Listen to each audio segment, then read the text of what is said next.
Bonjour à toutes et à tous, bienvenue sur Foot Normand, c'est l'heure d'un nouvel épisode du débrief, le 19e de la saison. Oui, on se rapproche très rapidement, très sérieusement de la fin du championnat, il y aura 26 épisodes en tout. On a un énorme programme pour vous en ce lundi. Effectivement, il y a eu une véritable pluie de buts sur les différents terrains. Alors on commence sans plus attendre par le National 2.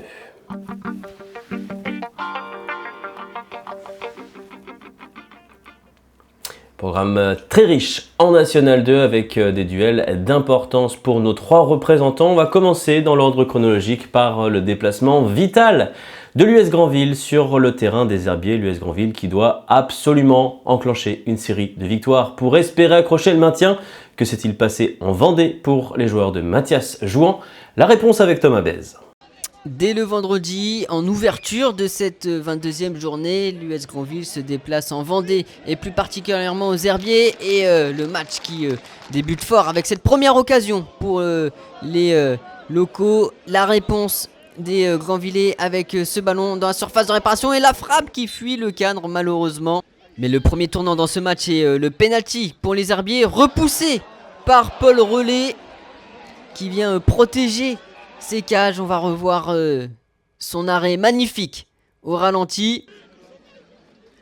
En seconde période, Granville qui continue d'attaquer avec ce ballon qui va revenir dans les pieds de Vincent Créin. La frappe est magnifique et vient se loger au fond des filets. 53e minute de jeu et l'ouverture du score pour l'US Granville. Magnifique réalisation de Vincent Créin.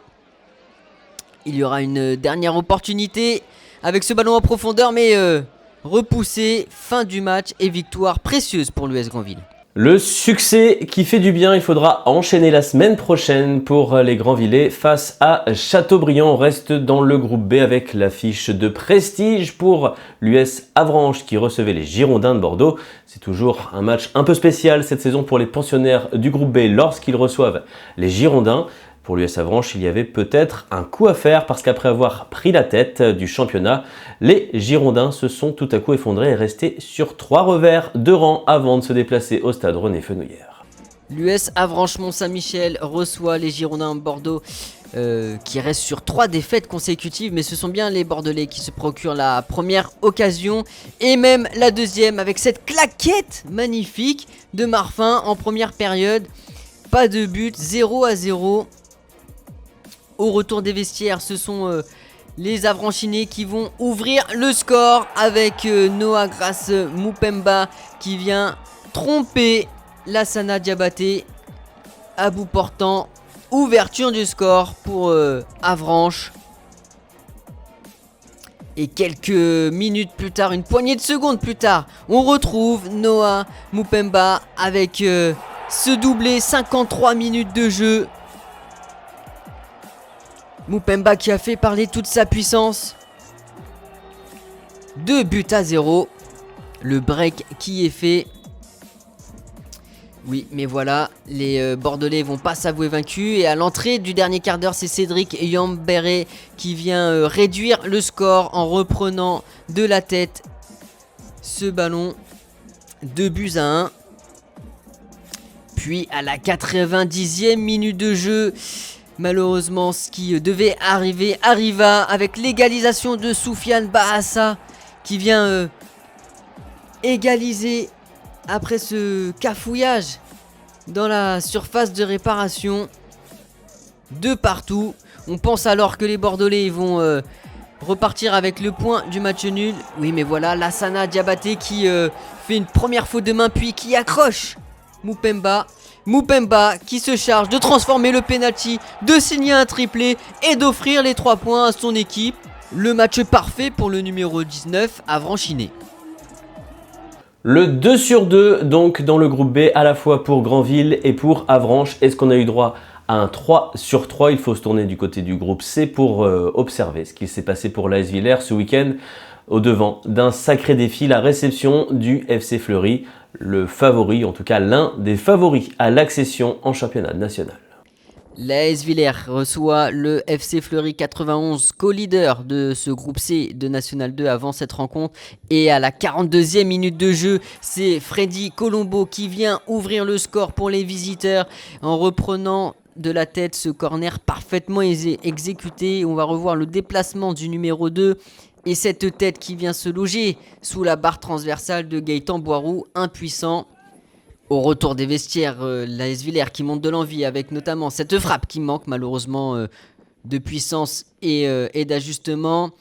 Mais Villers qui continue d'attaquer avec ce ballon, ce premier renversement, puis un centre que reprend Mamadou Kaloga de la tête et le poteau qui vient tromper le malheureux Antoine Petit. On va accorder ce but à Mamadou Kaloga.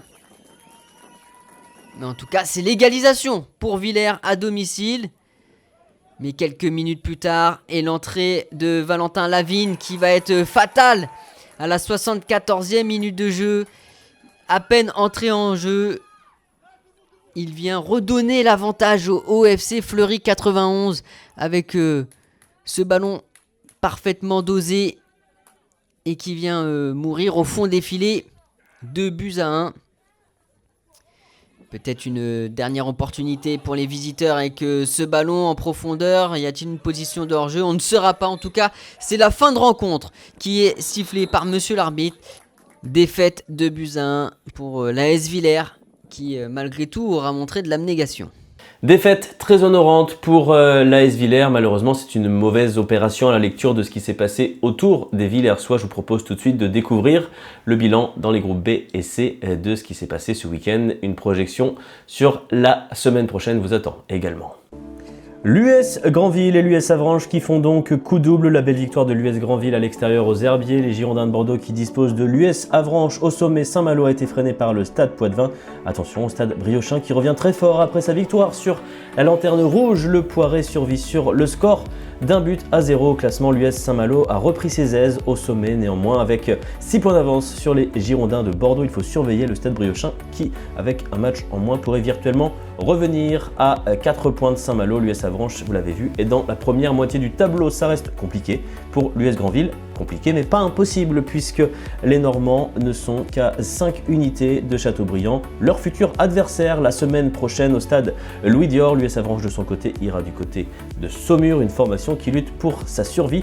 Dans le même temps, le stade Poitvin recevra le stade Briochin alors que l'US Saint-Malo ira à Dinan-Léon et que les Girondins de Bordeaux recevront Blois. L'AS Villers qui s'est bien battu contre le FC Fleury mais qui n'a rien pu faire contre une équipe qui repasse en position de leader, notamment parce que son rival Bobigny s'est imposé du côté de Wascal. Ce sont les deux principaux résultats du week-end dans le groupe C. Fleury avec un match en moins possède 3 unités d'avance sur son rival désormais.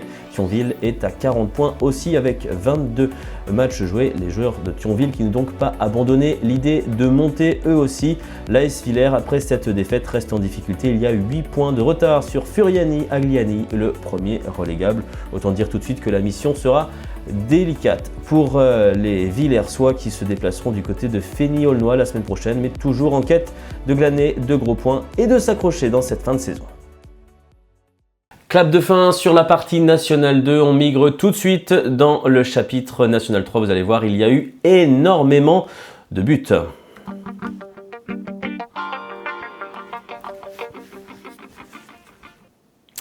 Et on va commencer certainement par l'un des matchs les plus fous de la saison. Ce dernier s'est passé au stade Pierre-Comte. C'était samedi soir. L'AF Virois recevait la réserve du FC Lorient. L'AF Virois, deuxième, reçoit la réserve du FC Lorient, troisième. 6 points séparent les deux équipes au début de la rencontre et les choses vont très vite débuter avec l'ouverture du score de Exaucé Mbele Boula dès la 8e minute de jeu et cette reprise à l'entrée de la surface de réparation qui vient tromper Louis Deschâteaux qui n'a pas la main assez ferme pour repousser la frappe du numéro 17 Lorientais. Quelques minutes plus tard, le ballon qui se retrouve dans la surface de réparation. On retrouve le même numéro 17 qui vient tromper Louis Deschâteaux d'une frappe en force. 13 minutes de jeu, 2-0 et déjà un doublé pour Exaucé Mbele. On revoit ce but au ralenti. Et les choses qui vont continuer de se compliquer pour les Virois avec ce petit festival de Côme fromager qui vient porter le score à 3-0 après la demi-heure de jeu.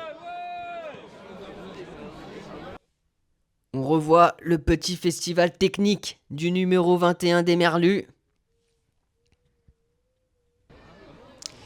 Mais la Virois qui va pas s'avouer vaincu avec cette tête qui est d'abord repoussée par Gaël Hallett, mais bien reprise par Nathan Hilland au second poteau. De quoi redonner confiance aux Virois et relancer cette rencontre. On joue les dernières minutes de cette première période. Le coup franc est parfaitement tiré pour la tête de qui? De Nathan Hilland qui signe un doublé et qui vient tout de suite redonner espoir aux Virois. Juste avant la pause, un seul but sépare les deux équipes. Au retour des vestiaires, l'AF Virois qui continue d'attaquer et Matteo Mendy qui va mettre le danger dans sa surface de réparation et qui va même égaliser après l'heure de jeu. 62 minutes de jeu, 3-3 dans cette rencontre complètement folle. Et les Virois qui signent une remontada extraordinaire. 3 buts partout.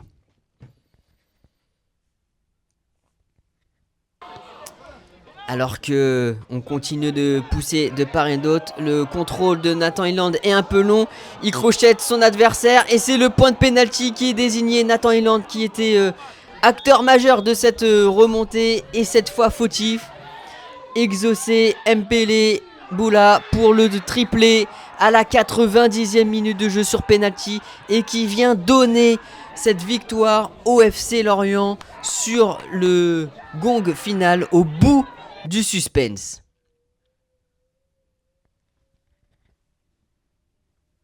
Un revers frustrant pour l'AF Virois sans trop de conséquences. Néanmoins, vous le découvrirez à la fin de cette émission lorsqu'on fera le bilan. Une petite info à vous repréciser, vous l'avez peut-être vu passer sur nos différents réseaux sociaux. Le match perdu contre Milizac à Pierreconte sera finalement rejoué. C'est la décision qui a été prise par la commission de la Fédération française de football en raison d'une erreur d'arbitrage manifeste. Néanmoins, il y a un appel qui a été déposé par Milizac. On vous tiendra au courant de la suite des événements. On se tourne tout de suite pêle-mêle sur 2 rendez-vous d'importance dans le groupe C de National 3 avec des déplacements vitaux pour le FC Flers à Fougères, pour le FC Saint-Lô du côté de Cesson, les 2 formations qui veulent absolument éviter de redescendre en Régional 1 à l'issue de la saison.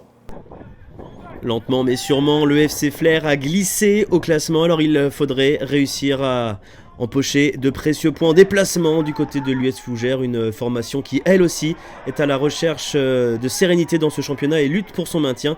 Et vous allez le voir, c'est un match absolument peu ordinaire que vont avoir les Flériens devant eux, puisqu'ils vont dominer l'essentiel de la rencontre. Vous avez vu les 2 premières situations en faveur des joueurs de l'Orne. Il y aura cette réaction de l'US Fougères, mais sur ce ballon, Valentin Prévost est impeccable, mais globalement il y aura très peu de situations pour les Bretons. Ce coup franc va être repoussé par le mur et derrière les Flériens qui vont ouvrir le score. En tout cas, ils vont le croire l'espace d'une demi-seconde puisque le drapeau s'est levé. Position de hors-jeu et donc but refusé. Mais les Flériens ne s'avouent pas vaincus, n'abandonnent pas et insistent. On est dans la deuxième période, cette très belle ouverture qui ne profite pas.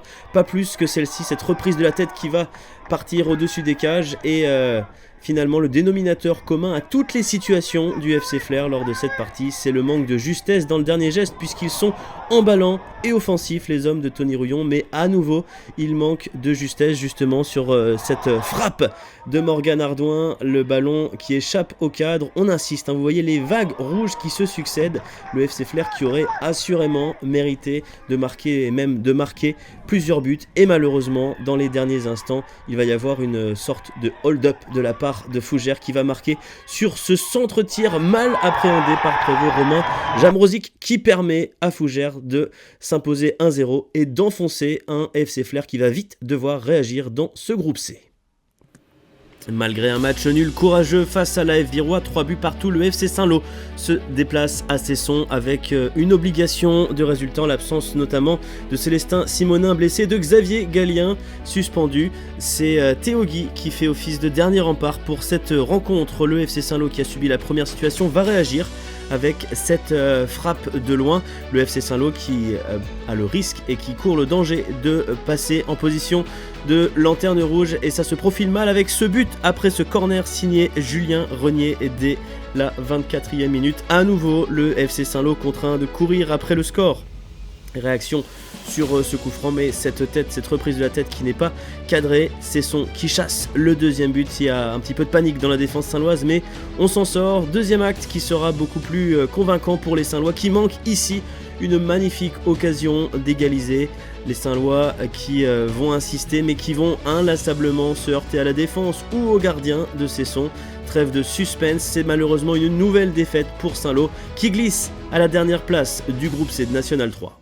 Ça reste compliqué à la fois pour Saint-Lô, désormais lanterne rouge, et pour le FC Flers. Il reste du chemin à parcourir, mais attention à ne pas s'enliser dans la zone rouge. On passe tout de suite à un autre groupe, le groupe D, celui où il y a le plus de formations normandes, avec un week-end dédié au derby 100% régionaux. On commence tout de suite par le premier qui s'est joué ce week-end. C'était vendredi soir, le duel entre l'AG Caen et le SU d'Yves Cabourg qui pouvait faire un joli coup au classement. Ce duel vous est compté par Thomas Bèze. Dans ce derby du Calvados, l'AG Caen Football reçoit le deuxième du championnat, le SU d'Yves Cabourg. Et ce sont les Divés qui débutent le mieux la rencontre avec cette première occasion. Puis sur ce coup franc, c'est la barre transversale qui vient sauver Anthony Barry. La reprise ensuite est au-dessus du cadre. Et quelques minutes plus tard, suite à cette erreur de relance, à la 28e minute de jeu, c'est Alban Bécombo qui ouvre le score en trompant Anthony Barry à bout portant, 1-0. Mais les Canets vont réagir, et de belle manière, avec Nicolas Duazé qui 5 minutes à peine plus tard vient égaliser, 1 but partout. C'est déjà le 4e but en cette rencontre pour la recrue hivernale de l'AG Caen. Quelques minutes plus tard, c'est Abdelmajid Aetouissi qui est bien lancé en profondeur. La frappe est parfaitement logée sous la barre. 33e minute de jeu, une poignée de secondes après l'égalisation, l'AG Caen Football qui prend l'avantage dans cette rencontre. Une frappe pied gauche magnifique. Nous sommes toujours dans cette première période et après 2 têtes consécutives, le petit lob de Théo Fontaine, 42 minutes de jeu, 2 partout dans cette rencontre décidément très animé. Nous sommes dans les arrêts de jeu de cette première période. Le coup franc est parfaitement exécuté pour la tête de Théo Fontaine qui vient signer un doublé en l'espace d'à peine 3 minutes et qui redonne l'avantage aux Divés. 3-2 dans cette première période.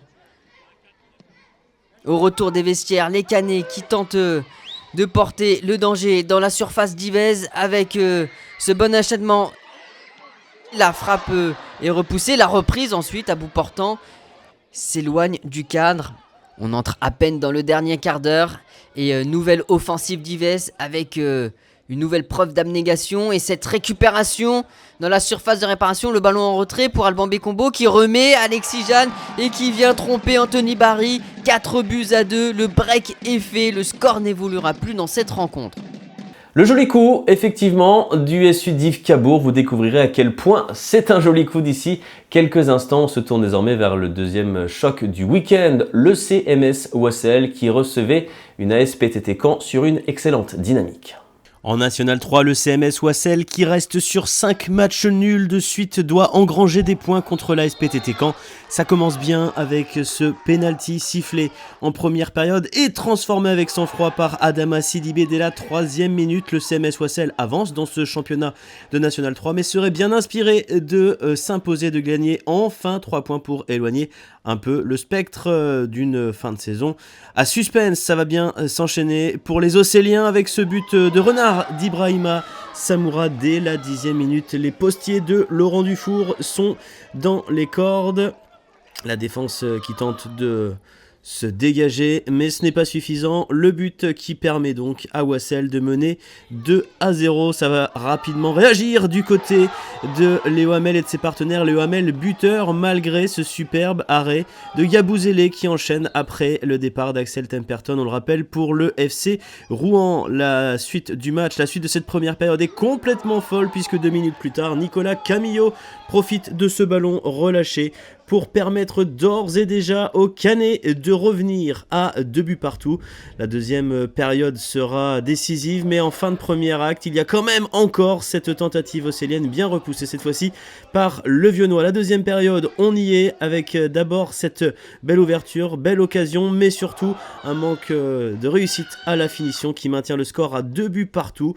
Petit coup de stress pour la défense océlienne sur ce coup franc. Le CMS Wassel en quête du troisième but qui insiste. Il y a cette frappe repoussée dans un premier temps et derrière la défense cannaise qui va s'en tirer à bon compte. Il y a le feu dans la défense cannaise. Le CMS Wassel est dominateur dans les derniers instants. Alors pourquoi pas marquer sur cette très belle ouverture, mais c'est à nouveau le Viennois qui vient s'interposer en 2 temps. L'ancien Flérien déterminant, mais l'ancien Flérien qui ne pourra pas grand-chose sur ce nouveau coup du sort en toute fin de match. Deuxième pénalty pour une main dans la surface. Le CMS Wassel et Adama Sidibé ne tremblent pas pour tout emporter et finalement gagner 3-2. Voilà 3 points qui vont faire du bien à une équipe invaincue depuis 6 matchs en championnat. La victoire qui fait du bien pour le CMS Wassel. Il faudra se relever pour la SPTT Caen, le dernier derby du week-end, à opposer samedi après-midi la réserve du SM Caen à l'US Alençon de Vincent Legnaud. Vous allez voir, on a encore eu droit à un match complètement fou. L'US Alençonnaise qui doit l'emporter face à la réserve du Stade Malherbe de Caen pour sortir de la zone rouge. Mais dès la 7e minute de jeu, ce sont les jeunes malherbistes qui ouvrent le score par l'intermédiaire de Abdoulaye Niakate. Ce ballon mis en profondeur qui vient tout de suite tromper Romain Enquincan. Au retour des vestiaires, le ballon pour Amaury Tessier qui est une première fois contré et qui va réussir à servir Elias Douafirou qui vient égaliser dès le retour des vestiaires. 47 minutes de jeu, 1 but partout. Et ensuite, on va avoir une seconde période un peu folle avec quelques minutes plus tard ce ballon qui reste dans la surface de réparation alençonnaise. Léo Milinaire qui centre pour la frappe. La reprise de Abdoulaye Niakate qui signe un doublé à la 67e minute de jeu. Et le Stade Malherbe qui reprend l'avantage dans ce derby normand. On revoit la frappe une première fois repoussée par Romain Enquincan, mais malheureusement sur le numéro 9 malherbiste qui vient donc inscrire son doublé. Et les malherbistes qui continuent d'attaquer. Cette fois, le danger va venir de la gauche. Et la reprise parfaite de Léo Milinaire pour faire le break. 72 minutes de jeu, 3 buts à 1. La reprise du droit est parfaite. L'équilibre est impeccable. Et Malherbe qui continue d'attaquer en passant par les ailes. Cette fois c'est un centre que le malheureux Guillaume Berthier va malencontreusement dévier, contrer dans son propre but. 4 buts à 1.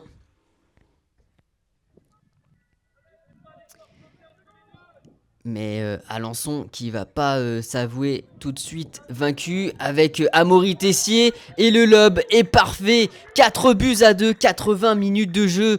De quoi nous promettre une fin de rencontre un petit peu folle. Le lob est parfait d'Amaury Tessier.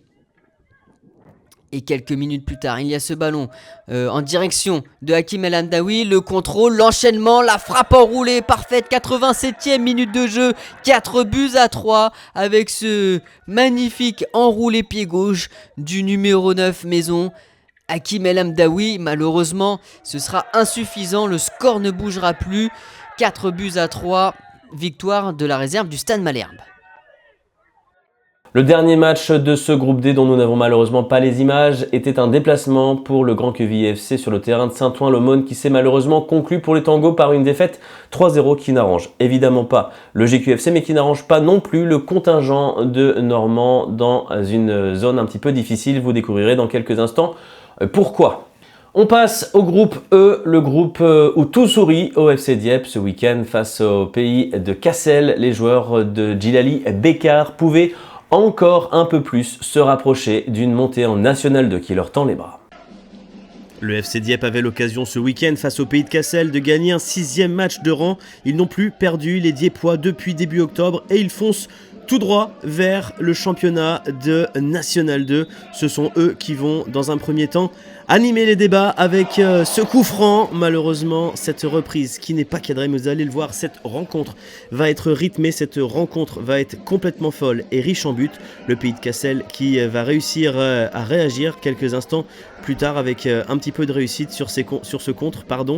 Les défenseurs dieppois qui tentent de repousser, alors c'est sur une frappe lointaine que Alexandre Lefebvre va intervenir en premier lieu. On joue la 26e minute, on se déploie rapidement du côté du FC Dieppe. Il y a ce ballon côté droit, le centre qui va aboutir finalement à Enzo Bevin qui parvient à marquer le premier but. On notera le joli coup de bluff d'un des attaquants du FC Dieppe, en l'occurrence Quentin Stoclet, qui s'efface à juste titre. Le FC Dieppe galvanisé par cette ouverture du score, qui continue à attaquer et qui va être récompensé 2 minutes plus tard justement par Quentin Stoclet dans une très bonne forme cet hiver. Quentin Stoclet qui permet d'ores et déjà aux joueurs de Djilali Bekar d'obtenir le break et donc de se tracer une voie royale vers une nouvelle victoire en championnat. Les Dieppois sont intenables dans ce premier acte. Stockley, encore lui, qui malheureusement ici ne cadre pas sa reprise. C'est compliqué pour le pays de Cassel. Les Dieppois qui vont encore insister. Cette frappe n'est malheureusement pas cadrée, mais le leader du championnat affirme son rang. Cette frappe néanmoins du pays de Cassel démontre que les leaders du championnat ne doivent pas se relâcher. Il y a ce corner pour le pays de Cassel et derrière sur la deuxième chance, sur ce centre, il y a un ballon touché de la main. C'est un penalty accordé aux visiteurs et transformé à la 41e minute par Reda Rabey. Le suspense est de retour au stade Jean Dasnias et en début de deuxième période, le pays de Cassel va passer tout près finalement de revenir à flot. Ce ballon repris de la tête qui, heureusement pour Alexandre Lefebvre, échappe au cadre. Il y a une situation derrière sur coup de pied arrêté. Le poteau qui vient sauver le FC Dieppe. La chance est passée pour le pays de Cassel puisque derrière les Dieppois vont se remettre en ordre de marche. Ce n'est pas sur cette occasion qu'ils vont reprendre un break d'avantage puisque ce ballon est légèrement trop long, mais ce ne sera que partie remise. Et le geste du week-end, le bijou du week-end va venir des pieds de Rémi Chombard qui expédie une superbe frappe en pleine lucarne, un superbe but inscrit à la 66e minute qui, vous allez le voir, va faire respirer les Dieppois. On ne se prive pas de revoir ce but une première fois et évidemment une deuxième fois pour apprécier vraiment cette superbe trajectoire. Une frappe imparable, l'un des plus beaux buts de la saison à n'en point douter. Derrière le FC Dieppe qui va enfoncer le clou et s'assurer d'une 6e victoire de rang. Yann Ateba qui s'est bien acclimaté en Normandie. Yann Ateba à la reprise, à la retombée de ce ballon.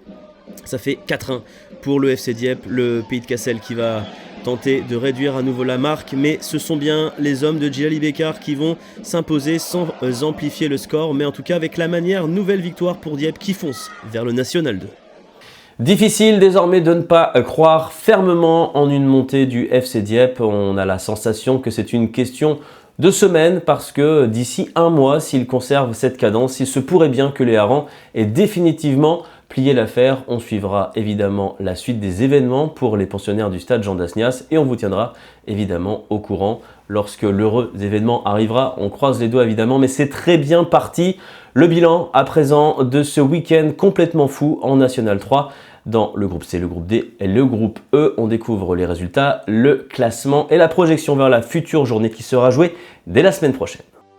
Triste week-end dans le groupe C avec 3 défaites en autant de sorties pour la Virois contre Lorient, le FC Saint-Lô du côté de Cesson et donc le FC Flers dans les derniers instants sur le terrain de l'US Fougères. La bonne nouvelle, c'est que Milizac s'est incliné contre la réserve du Stade Rennais. Et vous le voyez, Milizac et l'AF Virois qui ont un match en moins en raison de cette fameuse rencontre qui sera à rejouer. Donc Milizac qui perd le bénéfice de 3 points au classement. C'est compliqué donc pour le FC Saint-Lô qui est en dernière position et le FC Flers qui est désormais en 12e place, dépassé par son bourreau du week-end, l'US Fougères. Il faudra se redresser la semaine prochaine. Ce ne sera pas évident avec une double réception des réserves guingampaises et rennaises pour Saint-Lô et Flers. Un déplacement du côté d'Ergué-Gabéric. Enfin, attend une équipe de l'AF Virois qui va devoir se relever. Les derbys normands qui ont donc ponctué le week-end dans le groupe D, les victoires importantes de la réserve de Malherbe face à Alençon, de Div Cabourg sur le terrain de l'AG Caen et donc du CMS Soisselles face à l'ASPTT Caen 3-2. Le Grand Quevilly FC s'est incliné contre Saint-Ouen-l'Aumône. La belle opération du week-end est pour le SU Div Cabourg qui revient à 5 points du FC Borgo en sachant que les deux formations s'affronteront début avril et pourquoi pas imaginer une fin de saison lumineuse pour les hommes du duo Clément Le Pen. Le CMS Soisselles et la réserve du Stade Malherbe sont dans la première moitié de tableau. La victoire de l'AS Saint-Ouen ce week-end contre le Grand Quevilly a des conséquences puisque Saint-Ouen a désormais 6 points d'avance sur l'ASPTT Caen, l'US Alençon, le GQFC Chatou et l'AG Caen. Ça va être compliqué d'éviter de nombreuses descentes normandes en fin de saison, mais on va s'accrocher et y croire. Un seul derby normand la semaine prochaine, le duel et le derby 100% canet, la réserve de Malherbe contre l'AG Caen, Div Cabourg, le Grand Quevilly FC, l'US Alençon et l'ASPTT Caen joueront à domicile. Le CMS Soisselles se déplacera quant à lui sur le terrain de Bretigny. Le FC Dieppe qui a encore réalisé une superbe partie du côté de Jean Dasnias avec une victoire 4-1 contre le Pays de Cassel. On ne regarde plus vraiment dans les rétroviseurs du côté des Dieppois qui ont encore 11 points d'avance sur le Pays du Valois, leur plus proche poursuivant à égalité de points avec Lille. C'est donc très bien parti, vous voyez la suite du classement qui s'affiche. Pas de Normand évidemment puisque les Dieppois sont nos seuls représentants dans ce groupe. Les Dieppois qui essaieront d'enfoncer le clou du côté de Calais dès la semaine prochaine. Qui dit pluie de buts dit aussi grosses évolutions au classement des buteurs. Je vous propose de découvrir comment tout cela a évolué à la fois en National 2 et en National 3. Le joueur du week-end en National 2, c'est évidemment Noah Mupemba. Son triplé face aux Girondins de Bordeaux lui permet désormais d'être seul en tête du classement et assez largement avec 10 unités, soit 3 de mieux que le duo Idrissa Seydi, Michael Latour. Vincent Créin a marqué ce week-end, le voilà en 4e position avec 5 buts à égalité avec le Villersois Oumar Conté. Beaucoup d'évolutions dans le classement de National 3. Matteo Mendy a ajouté une unité à son total. Le voilà à 16. Adama Sidibé avec son doublé passe à 12. Hakim El Hamdaoui rejoint Baptiste Fleury. Quentin Stoclet est désormais le seul homme à la 5e place avec 8 réalisations. Yann Ateba, Ibrahima Samoura et Amaury Tessier comptent désormais 7 buts chacun. Il y a pas mal de joueurs qui sont également à 6 unités, donc juste derrière. On arrive donc à la fin de cet épisode. La semaine prochaine, on passera le cap du numéro 20. C'est donc une sacrée étape. Comme je le disais en début d'émission, on sent quand même la fin de saison se rapprocher et certaines vérités qui ne devraient pas tarder à éclater. En tout cas, merci pour votre fidélité. Merci encore et toujours à tous nos contributeurs. Merci pour votre apport et votre rapidité aussi. C'est toujours très précieux de pouvoir compter sur vous. Merci à Thomas Bèze. Évidemment, on se retrouve la semaine prochaine pour l'épisode 20. D'ici là, eh bien évidemment, prenez soin de vous. Salut!